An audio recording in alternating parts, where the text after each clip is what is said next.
Hello everyone, once again welcome to your YouTube channel smart chemistry classes.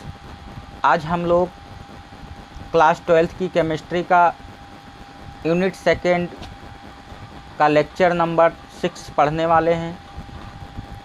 इसके पहले हम लोगों ने 5 लेक्चर देख लिया है, तो लेक्चर नंबर जो हमारा 6 है उसके बारे में आज हम यहाँ पे डिस्कस करेंगे। इसके पहले आप लोग कापी पेन ले के बैठ जाइए, ताकि यहाँ पे जो नोट्स आपको प्रोवाइड करवाएं वो नोट्स आप लोग राइट करते जाइए। क्लास की तरह यहाँ पे नोट बनवाया जाता है आपको। जो यहाँ पे टॉपिक वाइज हेडिंग होती है, उन हेडिंग्स के बारे में बोर्ड पे स्पष्ट रूप से लिखा होता है, तो उन हेडिंगों को आप बहुत अच्छी तरीके से कापी में राइट करते रहिए, जिससे आपके पास एक सुंदर सा नोट बन जाएगा। सो आपको यहाँ पे आज पढ़ना है विलेयता के बारे में। विलेयता क्या होती है? सॉल्युबिलिटी। तो सबसे पहले हम देखेंगे सॉल्युबिलिटी क्या होती है। तो सॉल्युबिलिटी के लिए यहाँ पे देखिए मैंने राइट किया है विलेयता। देखिए यहाँ पे ध्यान दीजिए, विलेयता इसे हम कहते हैं सॉल्युबिलिटी, इंग्लिश में कहते हैं। तो किसी पदार्थ की वह अधिकतम मात्रा जो निश्चित ताप पर 100 ग्राम विलायक में घुल जाती है, उस पदार्थ की विलेयता कहलाती है। तो किसी पदार्थ की वह अधिकतम मात्रा मीन्स कोई पदार्थ है जिसकी अधिकतम मात्रा मीन्स वह अधिकतम मात्रा जो निश्चित ताप पर 100 ग्राम विलायक में घुल जाती है। मीन्स कोई पदार्थ है जिसकी अधिकतम मात्रा जो निश्चित ताप पर 100 ग्राम विलायक में क्या होती है? घुल जाती है, उस पदार्थ की विलेयता कहलाती है। इसे हम क्या करते हैं? इसे ग्राम लीटर पावर -1 अथवा मोल लीटर पावर -1 में व्यक्त करते हैं। इसकी जो यूनिट होती है वो होती है ग्राम लीटर पावर -1 अथवा मोल पावर -1 होती है। तो जब भी इसकी यूनिट आपको लिखनी होगी सॉल्युबिलिटी की, तो आप इस तरीके से लिख सकते हैं। अगर ग्राम में है तो क्या होगा? जी से डिनोट करेंगे। अगर मोलों में है तो क्या होगा? मोल से डिनोट करेंगे। तो मोल कब लिखना होगा? जब लीटर में होगा। और ये ग्राम कब लगाना होगा? जब विलायक क्या होगा? ग्राम में दिया होगा। तो अभी इसके बारे में हम आगे यहाँ पे देखते हैं नेक्स्ट टॉपिक में। तो यहाँ सबसे पहली जो हमारी टॉपिक है विलेयता के अंतर्गत, वो है ठोसों की द्रव में विलेयता। तो ठोसों की द्रव में जो विलेयता होती है इसे हम कहते हैं solubility of solid in liquid. तो ठोसों की द्रव में विलेयता हो गई। तो ठोसों की द्रव में विलेयता को हम किस तरीके से परिभाषित करते हैं?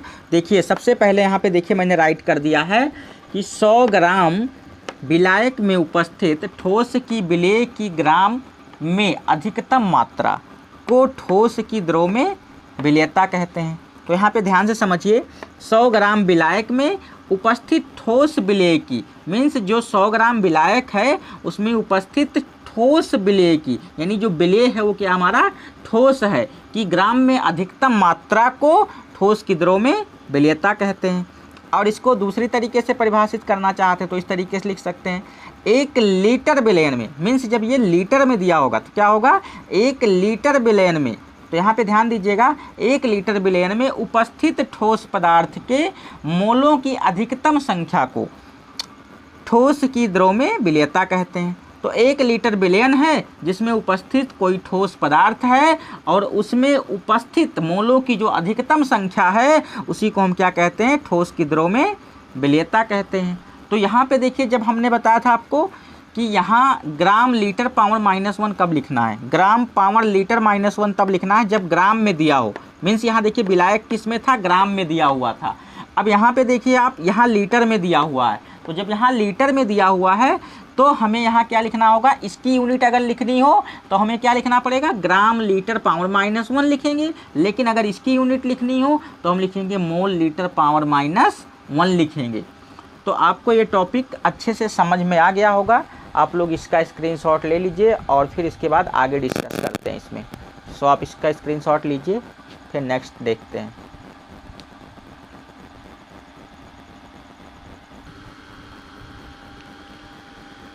तो यहाँ पे अब ध्यान देंगे हम, जो टॉपिक हमारा है ठोसों की द्रव में विलेयता को प्रभावित करने वाले कारक। मीन्स ठोसों की द्रव में विलेयता को कौन कौन से कारक ऐसे हैं जो प्रभावित करते हैं, इनके बारे में हमें यहाँ पे डिस्कस करना है। तो यहाँ पे ध्यान देंगे आप लोग विलयन एवं विलायक की प्रकृति। सबसे पहला जो कारक होता है, ये ध्यान देना है कि विलयन और विलायक की प्रकृति, यानी ये जो कारक प्रभावित करते हैं ये किस पर निर्भर करते हैं, विलयन एवं विलायक की प्रकृति पर निर्भर करते हैं। तो विलयन और विलायक की जो प्रकृति है उस प्रकृति के बारे में यहाँ पे हम डिस्कस करेंगे। तो देखिए सबसे पहला जो प्रकृति है, ध्रुवीय विलायक में ध्रुवीय विलयन अधिक घुलनशील होता है।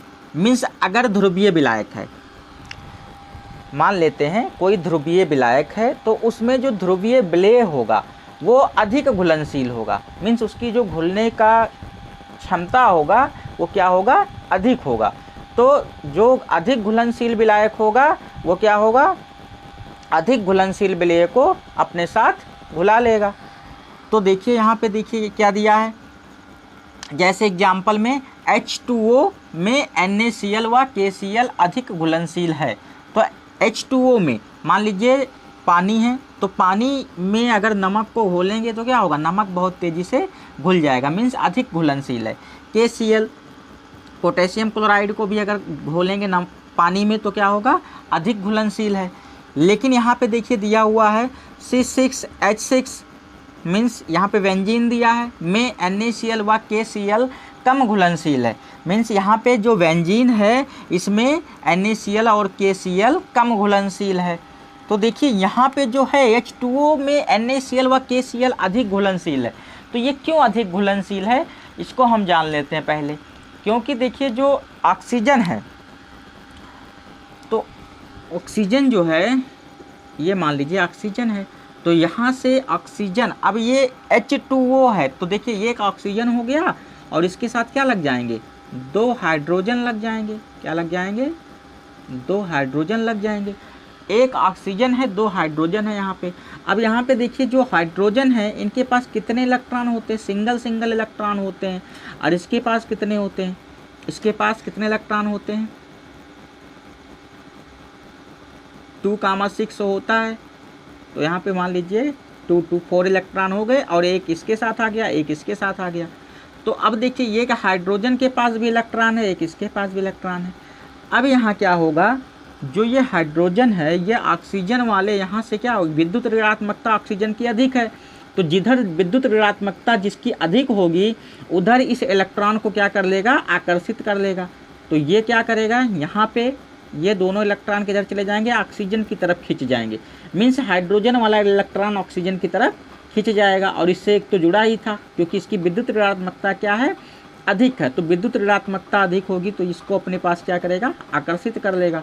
अब यहाँ पे देखिए आप, एक हाइड्रोजन यहाँ है तो यहाँ पे भी ऐसे ही होगा, इसका इलेक्ट्रॉन क्या होगा, यहाँ आ जाएगा, ऑक्सीजन की तरफ क्या हो जाएंगे, अग्रसित हो जाएंगे सब। तो ऑक्सीजन क्या करेगा, इनको अपने पास खींच लेगा। तो ये हाइड्रोजन पे देखिए सिंगल इलेक्ट्रॉन था, यहाँ भी सिंगल, ये दोनों कहाँ चले गए, ऑक्सीजन वाला एक इलेक्ट्रॉन, इधर वाला एक इलेक्ट्रॉन, ये दोनों मिलकर क्या बना दिए, यहाँ पे यहाँ पे जो इलेक्ट्रॉन आ गए ये ऑक्सीजन अपने पास खींच लिया। अब यहाँ पे देखिए जो ऑक्सीजन है, ऑक्सीजन की जो ऋणात्मकता है वो हाइड्रोजन से अधिक है। तो यहाँ पे जब हाइड्रोजन से अधिक है इसकी विद्युत ऋणात्मकता, तो क्या हो जाएगा, देखिए ये कितने हैं, -2। तो ये विद्युत ऋणात्मकता अधिक है इसकी, तो क्या हो जाएगा, नेगेटिव। और इसमें क्या हो जाएगा, पॉजिटिव। ये देखिए क्या हो जाएगा, पॉजिटिव। तो देखिए ये सिंगल पॉजिटिव है और ये डबल नेगेटिव है। ठीक है, तो ये आपको देख के स्ट्रक्चर में कुछ समझ में आ गया होगा। ठीक है, अब यहाँ पे देखेंगे अगर, तो जो हाइड्रोजन है, हाइड्रोजन की जो विद्युत ऋणात्मकता धनात्मकता है वो क्या है, सिंगल है। यहाँ पे भी सिंगल है, यहाँ क्या है, डबल, -डबल है यहाँ पे। तो क्या इसकी विद्युत ऋणात्मकता क्या है, अधिक है ऑक्सीजन की विद्युत ऋणात्मकता। तो अधिक है, इस वजह से क्या हो जाएगा, यहाँ पे ये अपनी तरफ खींच लेगा इसको। तो यहाँ पे देखिए एक चीज़ और है, यहाँ जो भी होते हैं, मान लीजिए जो भी यहाँ पे दिया है, जैसे H2O में NaCl KCl अधिक घुलनशील है। तो जो ध्रुवीय विलायक होते हैं उनमें जो ये एटम होते हैं वो डिफरेंट होते हैं। एटम्स या मॉलिक्यूल्स जो भी होते हैं वो क्या होते हैं, डिफरेंट होते हैं। मतलब 2 अगर हैं तो ये डिफरेंट होंगे। जैसे यहाँ पे H2O देखिए, यहाँ हाइड्रोजन और ऑक्सीजन है। ठीक है, तो ये क्या है, डिफरेंट हैं। यहाँ पे डिफरेंट होना चाहिए। यहाँ पे देखिए बेंजीन है, तो बेंजीन क्या है, बेंजीन में दिक्कत ये है कि बेंजीन अध्रुवीय विलायक है, तो अध्रुवीय विलायक होने के कारण इसमें NaCl और KCl क्या होगा, कम घुलनशील होगा। तो जो अध्रुवीय विलायक होंगे उसमें क्या होगा, कम घुलनशील होगा, और जो ध्रुवीय विलायक होंगे उसमें अधिक घुलनशील होगा। तो यहाँ पे ध्रुवीय विलायक हो गया, ये देखिए आपको हमने दिखा दिया, ये ध्रुवीय विलायक है। ध्रुवीय विलायक वो होते हैं जहाँ पे दो चार्ज होते हैं, जैसे एक नेगेटिव चार्ज और एक पॉजिटिव चार्ज। ये अगर दोनों हैं, एक नेगेटिव एक पॉजिटिव, ठीक है, तो ये क्या होगा, ध्रुवीय विलायक होगा। लेकिन अगर ऐसा नहीं है तो ये ध्रुवीय विलायक नहीं होंगे। तो आप लोग ध्यान दीजिए, यहाँ पे आगे यहाँ आपने नोट किया है लाइक डिजॉल्व लाइक, मीन्स समान को समान घोलता है, मीन्स जो समान वाले समान होते हैं, ठीक है, या जो समान प्रकार के होते हैं उनको समान वाला ही घोलता है, मीन्स समान को समान घोलता है। जैसे में तैसा, मीन्स जैसे में तैसा घुलता है। अगर मान लीजिए जैसे यहाँ मैंने लिखा है ध्रुवीय विलायक है तो उसमें ध्रुवीय विलेय ही घुलेगा, ठीक है, तो ध्रुवीय विलायक क्या करेगा, ध्रुवीय विलेय को घोलेगा। लेकिन अगर अध्रुवीय विलायक है तो ये क्या करेगा, अध्रुवीय विलेय को घोलेगा। तो यहाँ पे देखने वाली बात यह है, इसलिए मैंने यहाँ पे नोट करा दिया था लाइक डिजॉल्व लाइक, मीन्स अगर समान को समान घोलता है जैसे में तैसा, तो ध्रुवीय विलायक क्या करेगा, ध्रुवीय विलेय को घोलेगा, और अध्रुवीय विलायक क्या करेगा, अध्रुवीय विलेय को घोलेगा। मीन्स जैसे जिसकी संगत होगी उसी प्रकार से वो उसको घोलेगा। अगर गलत बच्चों के साथ रहेंगे तो गलत वाला संगत पड़ेगा, अगर अच्छे बच्चों के साथ रहेंगे अच्छा वाला संगत पड़ेगा। तो इसी प्रकार से यहाँ पे भी है, अगर जो ध्रुवीय विलायक हैं तो क्या करेंगे, ध्रुवीय विलेय को अपने साथ घोलेंगे। लेकिन अगर अध्रुवीय विलायक हैं तो क्या करेंगे, अध्रुवीय विलेय को अपने साथ घोलेंगे। सो आपको ये टॉपिक समझ में यहाँ पे आ गया होगा। आप लोग इसका स्क्रीनशॉट ले लीजिए, फिर इसके बाद इसमें आगे बढ़ते हैं।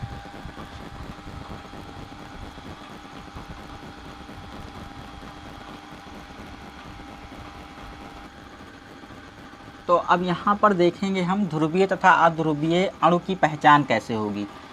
जैसा कि अभी हम लोगों ने पढ़ा ध्रुवीय और अध्रुवीय विलायक, तो ध्रुवीय अध्रुवीय मीन्स ध्रुवीय कब होगा और अध्रुवीय कब होगा, इसकी पहचान करना सीखेंगे यहाँ पे। तो ध्रुवीय अणु में निम्न में से कोई एक या अधिक गुण होता है, मीन्स यहाँ पे कुछ कैरेक्टरिस्टिक्स मैंने राइट किया है, तो इसमें जो ध्रुवीय अणु होंगे उसमें से कोई ना कोई कैरेक्टरिस्टिक्स इसमें से मिलना चाहिए। तो यहाँ पे देखिए सबसे पहला जो कैरेक्टरिस्टिक्स हमने राइट किया है वो है सिरों पर धन व ऋण आवेश, मीन्स धन, यहाँ पे जो सिरा होगा वो क्या होगा, उस पर एक धन या एक ऋण, मान लीजिए ऐसे कोई दो हैं, तो एक तरफ क्या होना चाहिए, पॉजिटिव, और एक तरफ क्या होना चाहिए, नेगेटिव। तो दोनों सिराओं पे क्या होना चाहिए, यहाँ पे चार्ज जो होना चाहिए वो पॉजिटिव और नेगेटिव आवेश होना चाहिए, ठीक है। आवेश दो ही होते हैं, आपको पता है कि आवेश दो होते हैं, आवेश जो होते हैं वो दो होते हैं, एक होता है धन आवेश और एक होता है ऋण आवेश। धन आवेश और ऋण आवेश, दो आवेश होते हैं।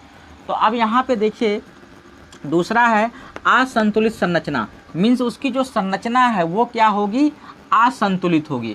मीन्स किधर, किसी तरफ पेयर ऑफ इलेक्ट्रॉन अधिक होंगे, किसी तरफ कम होंगे, किसी तरफ एक इलेक्ट्रॉन होगा, किसी की तरफ दो इलेक्ट्रॉन होगा, किसी की विद्युत ऋणात्मकता अधिक होगी, किसी की विद्युत ऋणात्मकता कम होगी। तो इसके आधार पे, यानी संतुलित संरचना के आधार पे। फिर कोणीय संरचना के आधार पे, मीन्स उनकी कोणीय संरचना के आधार पे भी इसको पहचान सकते हैं। अगला है केंद्रीय परमाणु पर एकाकी इलेक्ट्रॉन युग्म, मीन्स उसका जो केंद्रीय परमाणु है उस पर एकाकी इलेक्ट्रॉन युग्म के आधार पर भी उसे पहचान सकते हैं। जैसा कि अभी देखिए यहाँ पे मैंने एग्जाम्पल राइट किया है H2O, HF, NH3 ETC। तो देखिए यहाँ पे जैसे मान लीजिए अभी मैंने आपको थोड़ी देर पहले बताया था, मान लीजिए H2O का, ठीक है। तो H2O का अगर एग्जाम्पल लेते हैं तो यहाँ पे देखिए ऑक्सीजन है, ठीक है, ये क्या है, ऑक्सीजन है। अब यहाँ पे आपको ध्यान ये देना है कि ऑक्सीजन के पास इलेक्ट्रॉन कितने हैं। देखिए यहाँ से एक हाइड्रोजन यहाँ जुड़ जाएगा, एक हाइड्रोजन यहाँ जुड़ जाएगा, ठीक है। तो एक हाइड्रोजन यहाँ, एक हाइड्रोजन यहाँ। अब यहाँ पे आप ध्यान देंगे कि एक हाइड्रोजन यहाँ जुड़ गया, एक हाइड्रोजन यहाँ जुड़ गया। तो एक, अब यहाँ से पेयर ऑफ इलेक्ट्रॉन क्या बनेंगे, एक इलेक्ट्रॉन इसके पास है, एक ऑक्सीजन देगा, तो यहाँ पे विद्युत ऋणात्मकता किसकी अधिक है, ऑक्सीजन की विद्युत ऋणात्मकता क्या है, बहुत अधिक है हाइड्रोजन से। तो यहाँ पे क्या हो जाएगा, अब आप देखिए यहाँ पे दिया है एग्जाम्पल के लिए H2O। अब यहाँ पे जो आपको समझना है इसकी विद्युत ऋणात्मकता के बारे में ही समझना है। तो यहाँ पे जो ऑक्सीजन है इसके पास लास्ट सेल में जो 6 इलेक्ट्रॉन होते हैं उसमें से 4 तो यहाँ बच गए, एक इसको दे दिया, एक इसको दे दिया, ठीक है, एक इसको, एक इसको।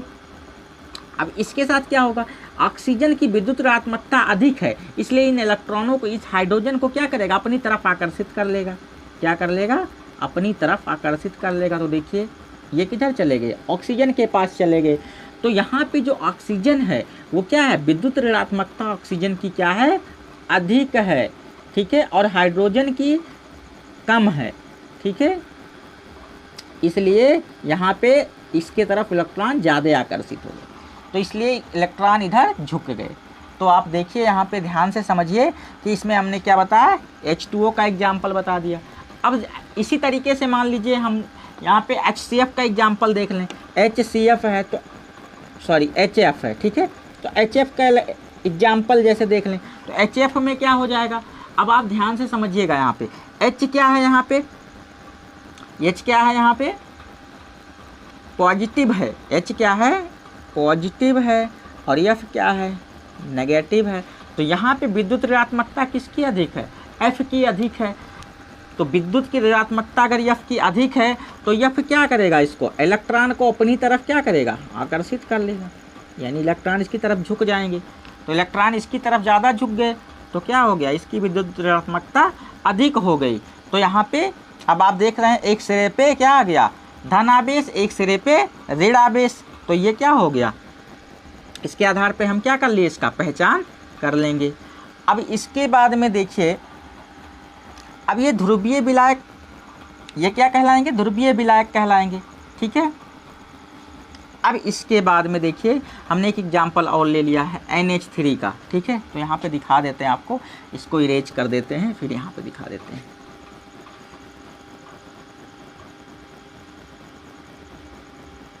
NH3 है, तो यहाँ पे देखिए नाइट्रोजन ले लिए, एक हाइड्रोजन यहाँ आ गया, एक हाइड्रोजन यहाँ आ गया, और एक हाइड्रोजन यहाँ आ गया। अब देखिए यहाँ से ध्यान दीजिएगा आप लोग, यहाँ पे नाइट्रोजन के पास कितने इलेक्ट्रॉन होते हैं, लास्ट सेल में 5 होते हैं। तो यहाँ कितने बच गए, 2 बच गए, एक इसके पास आ गया, एक यहाँ आ गया, एक यहाँ आ गया।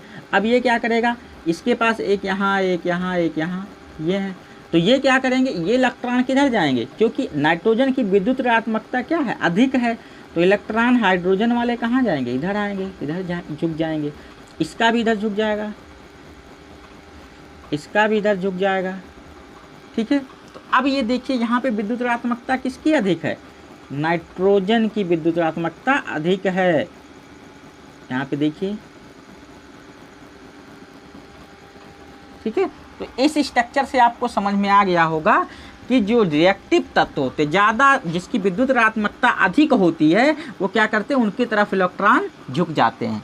तो यहाँ से आपको समझ में आ गया होगा इसके आधार पे किस तरीके से हमने आपको ध्रुवीय और अध्रुवीय अणु की पहचान करवाई है। तो ध्रुवीय अणु, अध्रुवीय अणु इस तरीके से पहचाने जा सकते हैं। सो आप लोग इसको स्क्रीनशॉट ले लीजिए, फिर इसके बाद आगे देखते हैं।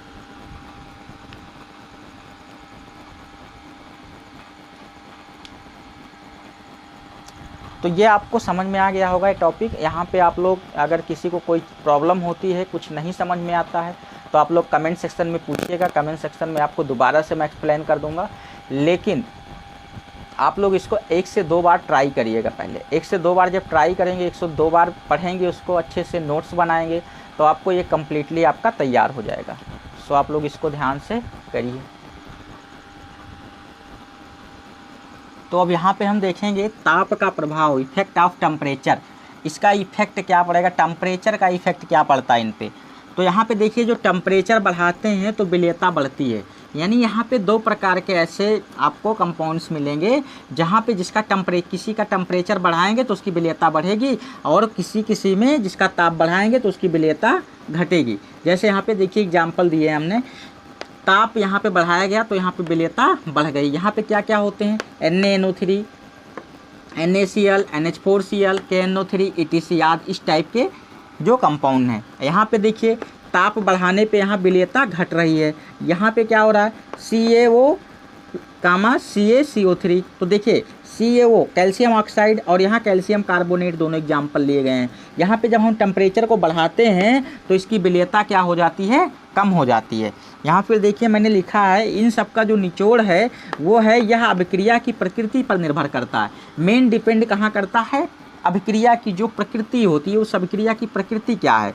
तो देखिए जैसे हमने लिख दिया, मान लीजिए यहाँ से मान लीजिए मैंने ले लिया NaCl को क्या किया, यहाँ पे उष्मा देके यहाँ पे रिएजेंट जो हमने लिया H2O ले लिया, जल में ले लिया, ठीक है। यहाँ रिवर्सेबल रिएक्शन है और इस रिवर्सेबल रिएक्शन में देखिए क्या बनेगा, यहाँ पे जब NaCl टूटेगा तो क्या बनेगा, Na प्लस और Cl नेगेटिव बनेगा। तो Na प्लस और Cl नेगेटिव बन गया। यहाँ पे देखिए यहाँ से एक एग्जाम्पल ले लेते हैं, मान लीजिए CaO को ले लिया और इसके साथ क्या कर दिया, जल को ले लिया, ठीक है। तो यहाँ पे जब जल ले लेंगे तो ये बनाएगा कैल्शियम हाइड्रोक्साइड और यहाँ पे क्या होगा, उष्मा उत्सर्जित होगी और यहाँ पे क्या हो गया, उष्मा अवशोषित हो रही थी। तो NaCl जो है यहाँ पे इस अभिक्रिया में ये क्या कर रहा है, उष्मा को अवशोषित कर रहा है और ये क्या कर रहा है, उष्मा को उत्सर्जित कर रहा है। तो उष्मा को जब अवशोषित करते हैं तो वो अभिक्रिया कहलाती है उष्मा शोषी।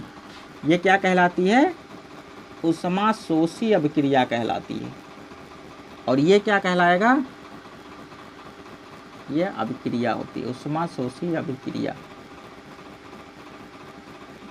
और ये हो जाएगा आपका, जहाँ पे उष्मा क्या होता है, उत्सर्जित होता है, उसे हम कहते हैं उष्माक्षेपी अभिक्रिया। उष्माक्षेपी अभिक्रिया। तो यहाँ पे उष्मा क्या हो रहा है, उत्सर्जित हो रहा है। तो यहाँ पे आप लोग ध्यान से देखिए, ये जो टॉपिक हैं इन टॉपिक्स को बहुत अच्छे तरीके से आपको तैयार करना है। तो यहाँ पे NaCl जो है प्लस, यहाँ पे क्या हो रहा है, NaCl प्लस Q, यानी ये उष्मा को क्या कर लिया, अवशोषित कर लिया और Na प्लस और Cl में टूट गया, Cl नेगेटिव में टूट गया। तो ये अभिक्रिया हो गई उष्मा शोषी, क्योंकि यहाँ क्या हो गया, उष्मा अवशोषित हो रहा था। और यहाँ देखिए ये उष्मा को क्या कर रहा था, उत्सर्जित कर रहा था। तो उष्मा जब उत्सर्जित हो रही थी तो ये अभिक्रिया हो गई उष्माक्षेपी अभिक्रिया। तो आपको ये अच्छी तरीके से पता चल गया होगा, इसको अच्छी तरीके से आप लोग नोट कर लीजिए, इसका स्क्रीनशॉट ले लीजिए और स्क्रीनशॉट लेने के बाद फिर मैं इसको आगे बढ़ाता हूँ इस टॉपिक को, फिर आप इसको कंप्लीट कीजिए पहले। तो स्क्रीनशॉट ले लीजिए आप लोग। तो यहाँ पे देखिए नेक्स्ट है दाब का प्रभाव, इफेक्ट ऑफ प्रेशर। तो यहाँ पे देखना यह है कि प्रेशर का क्या कोई प्रभाव पड़ता है यहाँ पे। तो यहाँ पे हमने देखिए लिख दिया दाब परिवर्तन का कोई प्रभाव नहीं पड़ता है। तो मीन्स इसको आपको छोड़ देना है, दाब परिवर्तन का इस पर कोई इफेक्ट नहीं आता है। सो आप लोग का ये जो टॉपिक्स है यहाँ पे कंप्लीट हो गया है और इस टॉपिक से रिलेटेड जो भी चीज़ें हैं उन सारी चीज़ों को मैंने यहाँ पे आपको राइट करवा दिया है, इन सभी चीज़ों को आपको मैंने एक्सप्लेन कर दिया है। तो वंस बाय वन करके आपको सारी चीज़ों को यहाँ पे मैंने एक्सप्लेन किया है और आप अच्छी तरीके से इसको लिख डालिए, अच्छा सा नोट्स बना लीजिए और अच्छी तरीके से आप इसको पढ़ डालिए, क्योंकि ये आने वाले समय में आपको बहुत ही ज़्यादा इम्पोर्टेंट है ये, और आपको इस चैप्टर से बहुत ही इम्पोर्टेंट टॉपिक है। सो आप इसको अच्छे तरीके से राइट कीजिए और आगे अगर वीडियो में कोई प्रॉब्लम आती है, आप देखने के बाद अगर आपको लगता है कि यहाँ पे कुछ समझ में नहीं आ रहा तो आप कमेंट सेक्शन में पूछिएगा, आपको दोबारा से उसका सलूशन दूंगा और अच्छे तरीके से पढ़ाई कीजिए। सो अगले वीडियो में फिर मिलेंगे। Thank you. तब तक के लिए आप लोग अगले लेक्चर का वेट कीजिए, नेक्स्ट लेक्चर भी आ जाएगा जल्द ही। और यहाँ पे आपको करना क्या है, डे बाय डे जो चीज़ें यहाँ पे पढ़ाई जा रही हैं उन चीज़ों को नोट करते हुए चलना है, जिससे आपका एक बहुत ही अच्छा नोट्स बन जाएगा और वो नोट्स आपको हमेशा काम आएगा। सो आप लोग इसको अच्छे तरीके से नोट कीजिए और अच्छा सा नोट्स बनाइए और घर पे बैठ के पढ़िए आराम से, कोई दिक्कत नहीं है। और स्वस्थ रहिए, मस्त रहिए। बाकी नेक्स्ट लेक्चर में फिर मिलते हैं, तब तक के लिए